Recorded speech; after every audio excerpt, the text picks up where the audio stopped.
up. Let me see what you mean. On the main tab, I don't know why they're doubled up. I don't know. Let's see what happens when we delete one of the battle axes.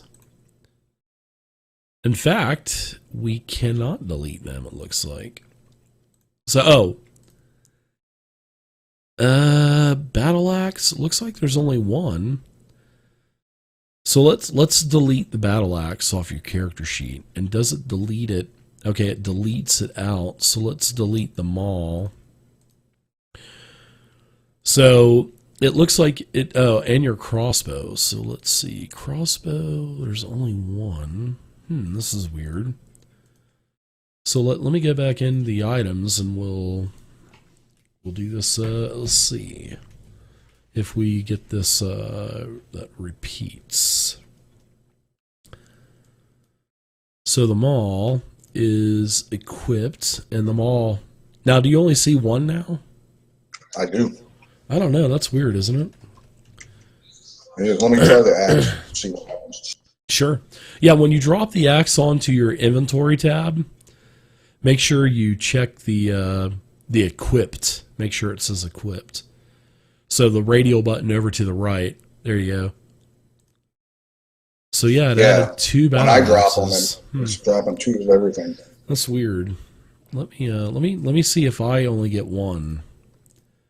That may be something with maybe network related. Yeah, let me. Okay, so it looks like when I do it, there's only one. So you had a battle axe also. Yes, sir. You got the big boy. You like that 3d6 damage, don't you? Well, it's not a two-hander.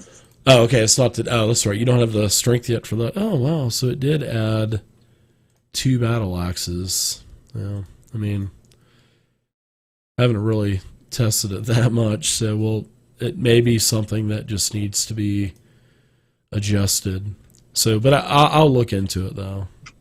Very cool. And then one other thing, I was testing some rolls out, and it doesn't look like that I'm getting my fighting bonus to hit. Yeah, you need to put that into the modifier box. So every time, because that doesn't automate it.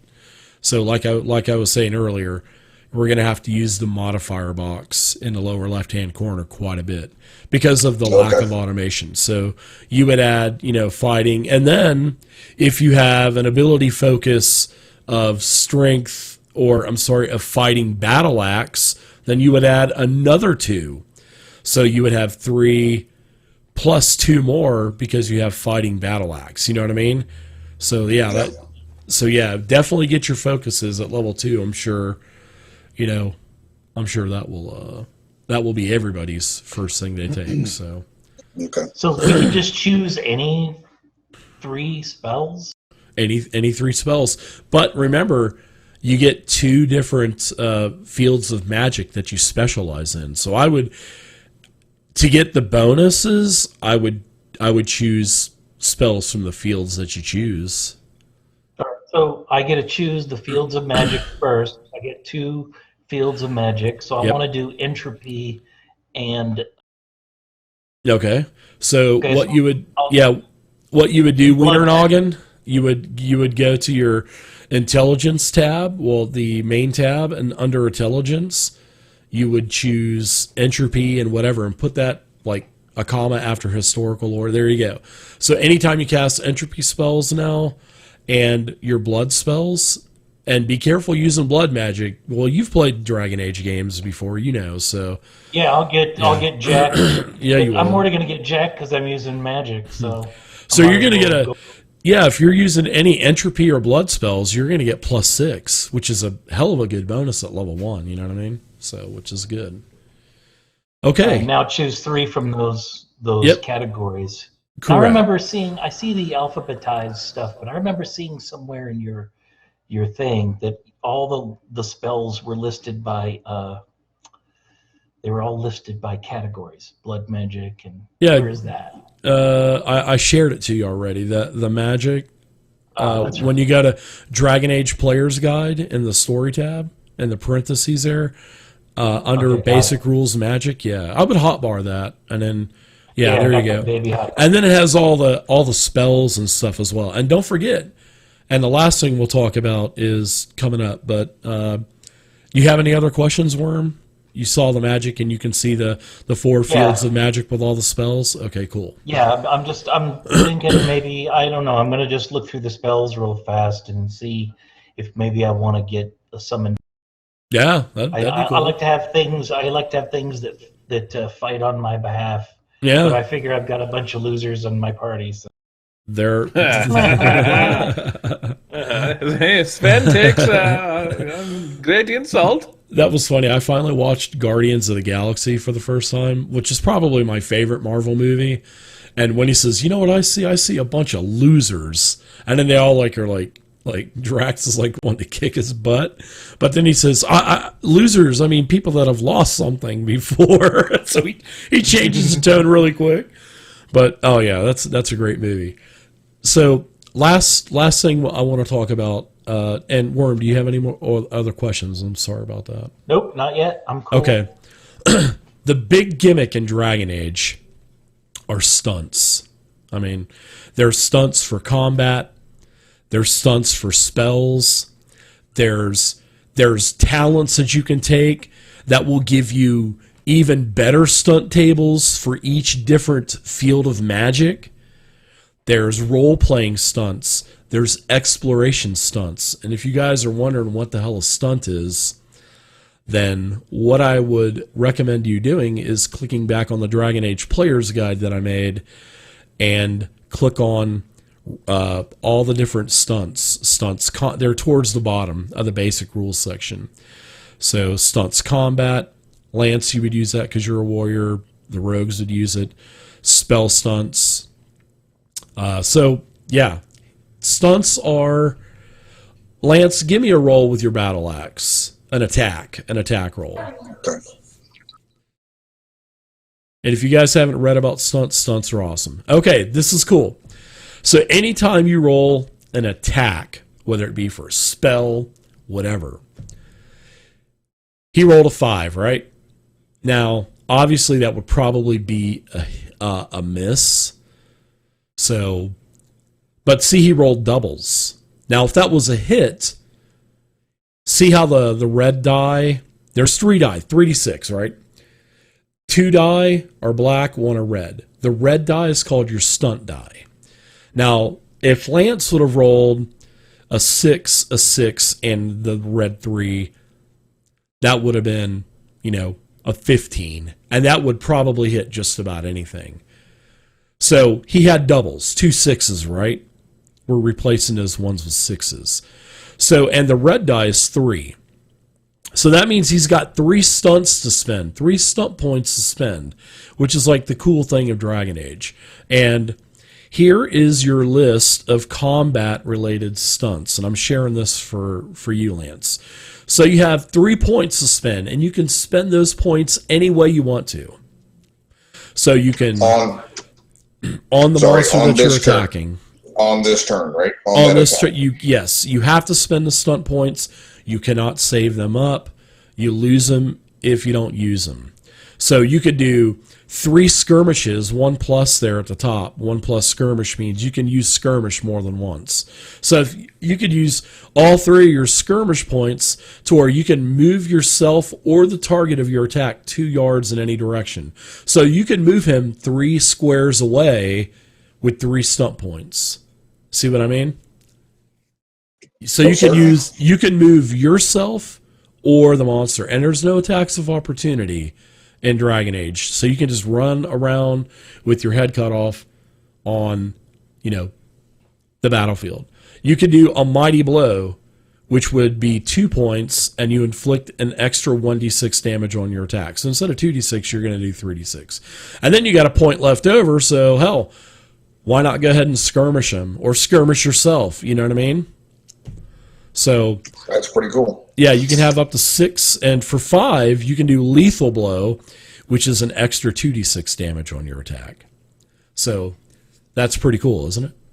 Yeah, lightning attack, dual strike. Yep. And just get familiar with those. So I would, during the week, I would kind of read those and get familiar with them. And the same thing goes with we won't worry about worry about role playing or exploration stunts right now. The spell stunts, you guys get to do this as well. So for Worm and whoever else is casting spells, here's your spell stunts. Boom! Now in my toolbar. Yep. So you can with puissant casting, you can use Puissant 1 to 3 stunt points. You can do skillful casting for 2. You can do mana shield for 3. You can do fast casting for 4. So that's your standard spell stunts. And then, like I said, there is a talent that allows you to take other. I believe it is. Is it? Let me see. 1 second.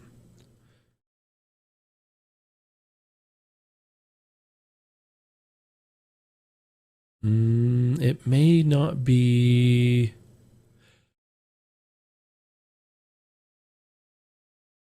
Well, anyway, I have to look.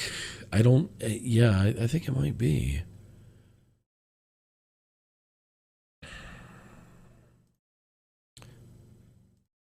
So I have some questions once you get that locked down. 1 second. I need to figure out where these other special spell stunt tables are. I think they are in Dragon Age. I believe they are. It's an optional talent I think you could take. It's under magic, I think. So I need just a second. I don't think it's Fantasy Age.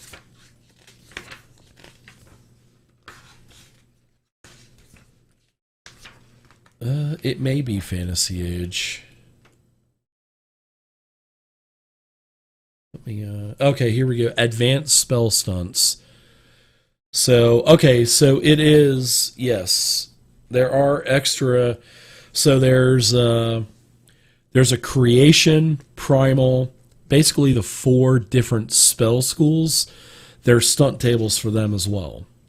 So, and to get those, you have to be a mage, and you have to have a magic of 4 or higher, and at least 1 magic focus. So, if you're going to take talents, remember, talents and spells have prerequisites that you have to meet. So, but the optional talent is called Spell Expertise. All right? So, Spell Expertise will give you more bonuses to spell stunts. So, I haven't added the tables in the Spell Expertise, but I will add those though, because there's a general advanced spell stunt list, and then there's also 4 others, so there's like a total of 5 more spell stunts. So sorry, rogues and warriors, you guys got screwed on that deal. You don't get any kind of advanced stunt tables, but the mages do. And also, don't forget, if you fumble your roll as a mage, you will have a magical mishap, which could leave you damn near dead. So I got a talent when I started because I'm level 1, and then because I'm a mage, I have 2 talents. So does that mean I have 3 talents altogether? 3 different talents, yeah. Mm-hmm. Okay, just making sure. Yep. No, not a problem at all. So I'll add the tables to the Spell Expertise, so you'll be able to see that whenever you decide to take that, if you do. So, all right. So do you guys have any other questions? I kind of showed you guys stunts. Don't forget, if you roll if you're okay. So when casting any spell with a requirement, if the casting roll fails. So if you fail your target number roll, and the red die or the dragon die, remember the red die is called the dragon die. If you fail your spell and the red die is a 1, that's a magical mishap. And then we're going to get a magical mishap table, which is a D6. All right? Pretty cool. I love magical mishaps. We actually had a wild mage. table? Sort of like, yeah, exactly. I was just fixing to mention that. It's sort of like Wild Magic, but I actually had a mage lose his character because he fell into a trance and entered the Fade, which is like an in-between realm, which is like crazy. And he got killed.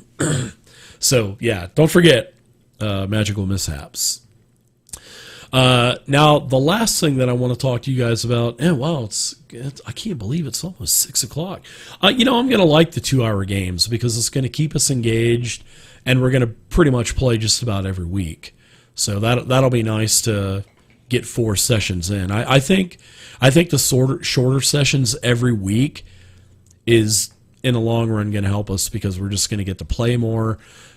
We're not going to forget about stuff, you know what I mean? Because every other week was, and sometimes it would be 3 or 4 weeks, and yeah. But anyways, I think every week 2 hours is going to be good. So, all right, last thing, our adventure, right? So our adventure, everyone is going to know one another. All right? Everybody is going to know one another. And all of you are, or some of you, may be aspiring to become a Grey Warden. And a Grey Warden is a very important figure in Dragon Age. And you're trying to become a recruit, basically. And in fact, when we start the adventure, you are going to be traveling with the most famous of all Grey Wardens, Duncan. So when our adventure begins, you guys are going to be traveling to the small town of Greenthorn, and you're on the road, and you have been on the road with Duncan from the Grey Wardens for a couple of weeks now. So that's where we're going to start our adventure for next week.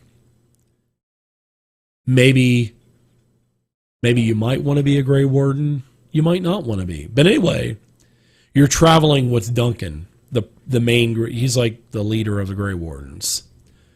So that's where we're going to start our adventure next Sunday at 4 p.m. So, nice. Yeah. All right, yeah. So, all right, everybody. Thanks, guys, for thanks for hanging out. Thanks for creating your characters, and I think the 2-hour sessions are going to be great. I mean, exact at 4 o'clock, I want to get started, and we're going to play 2 straight hours. So get your bio breaks out of the way. No more 15, 30-minute bio breaks, nothing like that. 2 solid hours of playing from 4 to 6 p.m. Mountain. That way, just playing 2 hours is going to give us the rest of the night to do whatever we want. So our whole evening isn't locked down, you know what I mean? You can still go out and get dinner and stuff if you want to. So, yeah. Or watch a movie with your other half. So, what was his name again? Worm Food? I'm just kidding. My other half is bottom. But anyways, thanks guys for hanging out. And if you guys have any questions at all, email me. And if you're still working on your character, that's no problem because I'm going to leave the Dragon Age game up for the remainder of the night as well. So you can have plenty of time to work on your characters. And like I said, if you have any other questions or anything like that, let me know. All right? Awesome. Can't wait to get playing. Oh, I can't either. We're playing Dragon Age, and we're playing basic D&D, and then I'm hoping to do some open world sandbox Talislanta. I think didn't you play Talislanta way back in the day, Robin? Oh, yeah. What long time ago, man. Yeah. That shows our age. So Yeah. but don't even worry about that for months. So because we've got some cool stuff we're going to be doing with basic D&D. So we're going to be starting with the B series of modules. So we're going to start with B1 first, the total train wreck of a random dungeon in Search of the Unknown. So we're going to start with that first. and then we're going to go to keep on the Borderlands.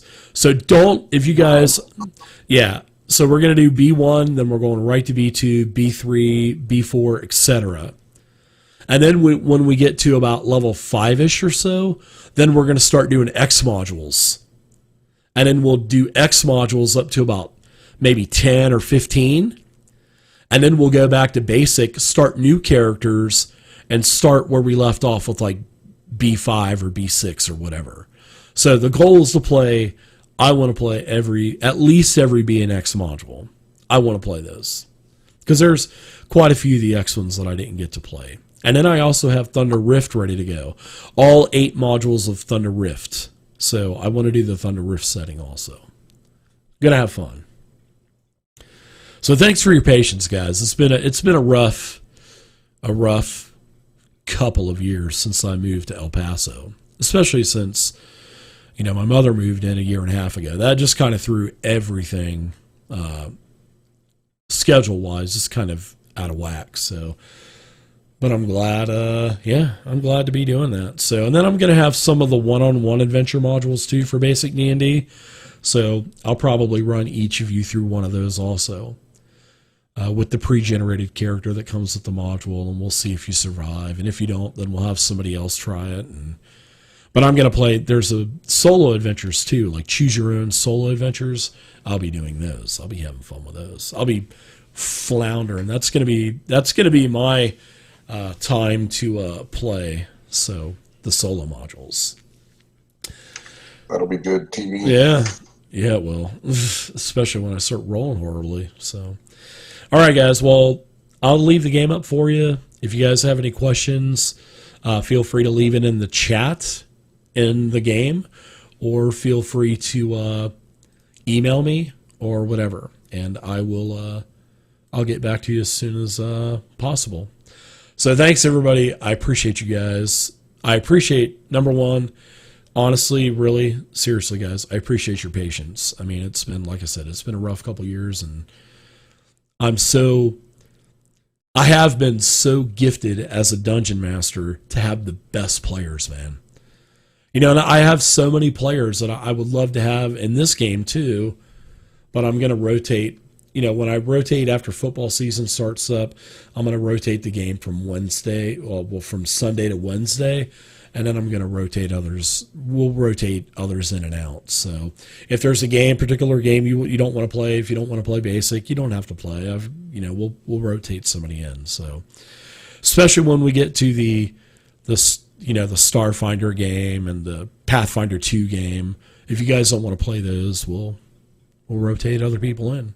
And then you guys can come back to whatever game that you've already got a character in that we'll just pick up again. So that's the way I want to do it. So, and these adventures are going to be much, much shorter. There's no more 1.5 year long Horde of the Dragon Queen campaigns or Princess of the Apocalypse. You know exactly what I'm talking about, Andrew. Your Princess of Apocalypse campaign. I'm not doing that anymore. Oh, dude. That's a freaking drag, man. Yeah, no way. Shorter adventures, man. So, yeah. That's what I love about basic Dungeons and Dragons, man. 32 and 64 page adventures. We need those. You can get through. You can get it done in 2 sessions. Yeah. Or 1 session if you're gonna stay up all late. Yeah. Yeah, but we're doing 2-hour sessions, so it'll take probably 6 to 8 sessions. Yeah. But it won't be a year or 3 years. To get oh God, no! Could you imagine how long it's going to take to do? Especially at what we were doing every other week, Dungeon of the Mad Mage. There's just no way, man. I mean, that's incredible. Unless you do a level, take a break, come back, stuff like that. So it's funny that. I don't know if you know this or not, but Savage Worlds is starting to do that. They're starting to come out with 32-page adventures. I guess it's the similar idea to the module. It should be that way. When they came out with this, 50 Fathoms has a Fire and Earth 32-page adventure. It's got a little plot point campaign in it with like 3 adventures kind of a thing. What? Is that the new one Shane was talking about? Yeah, it's a module. It's all it is. It's a module for 50 Fathoms that extends onto the game. So. Yeah, that's awesome. They're going to be coming up with more of that. Yeah, he mentioned something like that when I had him on vodcast. He said that came out a little while ago. Yeah, it's called Fire and Earth. That's awesome. I'll have to check it out. So that's another game I want to play too. And Shadow of the Demon Lords. There's just too many games, guys, and not enough time. So, but yeah. So all right, everybody. I appreciate you guys. It's 6 o'clock. I'll let you guys go. Have a great night, and I'll see you guys next week, March 1st, session 1. Oh, I can't wait, everybody. It's going to be great. So, thanks again. I'll have the game left up for you guys. So, have a great night, everybody. Thanks, Dave. All right, see you guys. Later.